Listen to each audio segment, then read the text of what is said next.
my name is Megan Jenkins, and I'm so excited to get to know you all in this course. I am taking this General Chemistry 2 course because I was supposed to take it in an intensive form this summer with my university, Liberty University in Lynchburg, Virginia, but it was canceled due to the COVID-19 pandemic, so I decided to look up places online that I could take it, and I found this university. So I'm super excited to be in this 8-week course. I know it's going to be pretty intense, but I'm looking forward to conversing with all of you and learning together. Some things about me.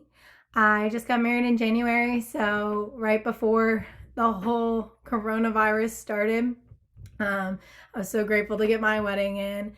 My husband just graduated. He's moving up to DC as soon as everything opens up again to start his new job. And I will be finishing up here with my degree in biomedical sciences. I am an EMT. I work at the hospital in the ER. So that has been super interesting in the past few months. And I've run into some really crazy encounters that are non-COVID related that have had just really great learning opportunities for me and my desire to be a doctor one day. I love to run.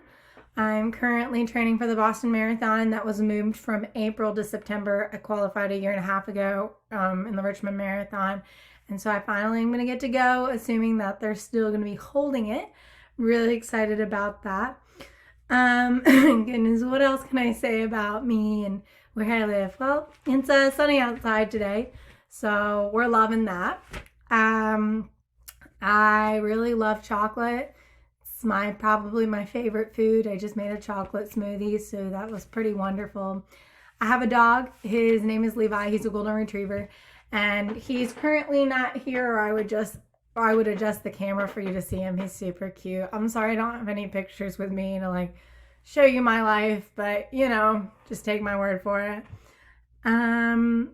I really liked General Chemistry 1. I've heard that General Chemistry 2 is a lot harder, so I'm looking forward to pushing myself and to learning new things every day and hoping to keep on top of it, certainly remembering what I learned when I took the last course, which was back in the fall of 2019 is when I took General Chemistry 1. So this will definitely be a learning process, and I look forward to getting to know you all through the process. Bye.